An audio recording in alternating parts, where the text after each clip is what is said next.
It still strikes me as pretty remarkable that even with all the tariff noise, the U.S. and China trade hundreds of billions worth of goods. I mean, it really shows how deep those economic links still are, doesn't it? It really does. And understanding what's actually going on beneath those headlines, that's what we're trying to get into today. We're taking a deep dive into the economic tangles of trade wars, Hmm. focusing on the U.S. China situation, using some really interesting academic research. Yeah, because let's be honest, trying to wrap your head around trade wars, it can feel like a lot. Tariffs, deficits, who wins, who loses. Yeah, It's hard to know what's really important. exactly. So our goal today is really to cut through some of that complexity um, and pull out the core economic ideas these experts have found. Precisely. We've looked at three key studies for this. First, Trade Wars with Trade Deficits by Pujolas and Rosbach. They look at how existing trade imbalances actually, change the game for tariffs. Then there's the U.S. China Trade War and Global Value Chains by Zhu. This gives a really detailed picture of how tariffs mess with the way things are made across different countries now. Right, the supply chains. Exactly. And finally, an economic analysis of the U.S. China trade conflict by Beckers and Schroeder. They mix real world data with economic models to show this sort of actual effects on the ground. So the mission basically is to dig into these studies, pull out the key economic takeaways so you can understand, what happened and what it might mean. Okay, let's start with this idea of trade deficits. How do they fit in? Well, Pujolas and Rosbach make a really interesting point, maybe even a bit surprising. They argue that when a country imports a lot more than it exports, runs a trade deficit, that might actually strengthen its hand when it comes to imposing tariffs. Wait, hang on. That sounds backwards. You'd think buying more makes you more vulnerable, right?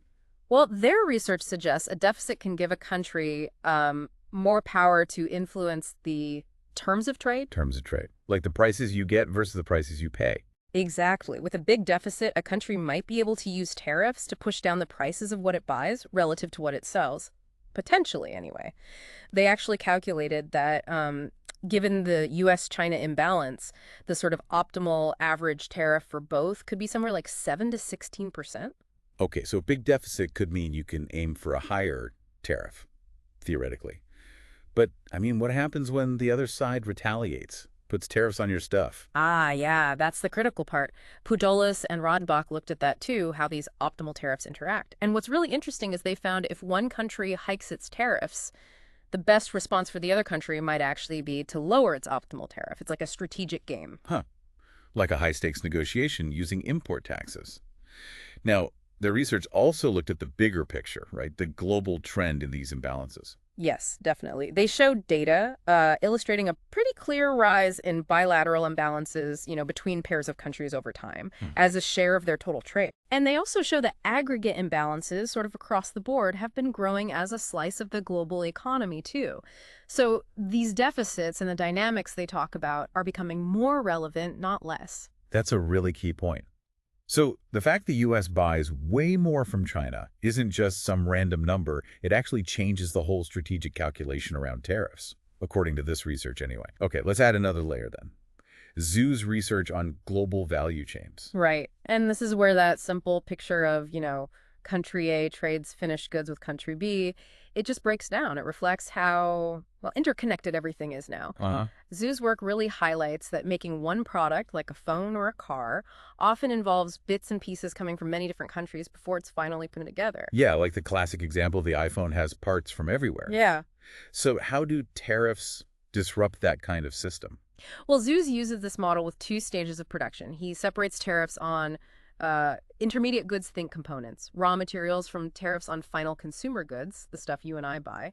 And his key finding, especially from that first wave of U.S. tariffs, which hit a lot of those intermediate goods from China, was that those tariffs actually hurt U.S. downstream industries. Downstream, so the American companies using those Chinese parts. Exactly right. They suddenly faced higher costs for their inputs. That made their products more expensive, less competitive, and it ended up hitting their exports, their production, even U.S. jobs in those sectors.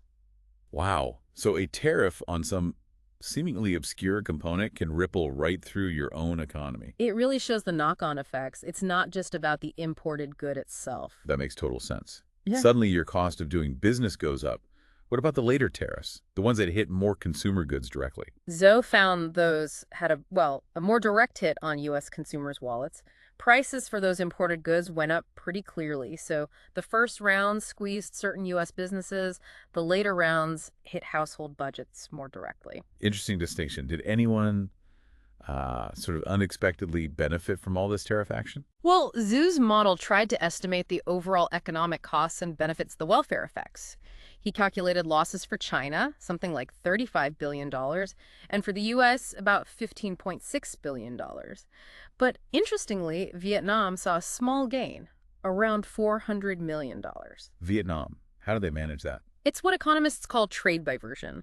Right. Basically, as it got more expensive to buy certain things from China because of U.S. tariffs, or vice versa, businesses looked around for alternatives. Ah, okay. And Zhu's research, and you can see it in the trade numbers too, shows places like Vietnam picking up some of that business. They became a substitute supplier. So while the big players were squabbling, some others found an opportunity. All right, let's bring in Beckers and Schroeder. They looked at the kind of real-world picture using data and models. What did they observe? Well, first, they documented just how much tariffs went up. By late 2019, the average tariff between the U.S. and China hit about 17% on bilateral trade. That's a big jump. 17%. Wow. Yeah. And they also point out that the Phase 1 deal, the agreement that was meant to ease things, it actually rolled back very few of those tariffs. They mostly stayed in place. So lots of talk, but the high tariffs largely remained. What about the actual trade flows? Did they see a drop? Oh, yeah, a big one. Consistent with Zhu's work, they saw a significant fall in U.S. China trade in 2019. And importantly, they also saw that trade shifting, diverting to other places, particularly elsewhere in East Asia. It reinforces that idea of supply chains adjusting. Okay, and the big question. Who paid for these tariffs? Did Chinese firms eat the cost, or do U.S. importers and consumers pay? Their analysis points pretty strongly towards what's called complete pass-through for the U.S. tariffs. What's pass-through meaning? Meaning the tariff amount was essentially just added onto the price paid by the U.S. importer. Think of it like a sales tax applied at the border. Their research suggests that tax was largely paid by the American buyers, which, often gets passed further down to consumers eventually. Ouch. So, effectively, American consumers and businesses paid the tariffs bill in many cases. Right. What about U.S. manufacturing jobs? That was a big stated goal, right? Bringing jobs back? Yeah, it was. Beckers and Schroeder looked at this, and they found, at least initially, the negative impacts on U.S. manufacturing actually seem bigger than any benefits. How so? Well, things like higher costs for imported parts that U.S. factories needed, plus the retaliatory tariffs China put on U.S. exports. Those negative effects seem to outweigh any immediate boost from, less competition from Chinese imports. So not the straightforward win for manufacturing that was maybe hoped for, at least not right away. Yeah. What about the global economy? Did the model show a huge hit overall? Interestingly, their simulations suggested the direct hit to global GDP from just the tariffs themselves was relatively small, maybe around 0.1% reduction. And this is a really crucial But they argue the uncertainty created by the whole situation is likely much more damaging. Uncertainty. Just Yeah. not knowing the rules of the game. How does that hurt things now? Think about it from a business perspective. If you're not sure what tariffs will look like next year, or if trade rules might change suddenly, are you going to make big investments? Build a new factory designed for export? Probably not. Right, you would hesitate. Exactly. Beckers and Schroeder cite other research, including from the Fed, estimating this trade policy uncertainty might have already shaved 1 or 2% off business investment in the U.S.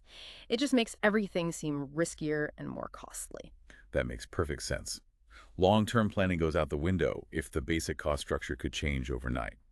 Now, the U.S. justifications for the tariffs often mention the trade deficit, bringing back jobs. Yeah. Do these studies kind of support those arguments or challenge them? Well, it's complicated, isn't it? As the Pujolas and Rosbach work suggests, yes, the deficit does play a role in the theoretical calculation of tariffs. But Beckers and Schroeder also remind us that the overall trade balance is tied to big macroeconomic things, like national savings and investment.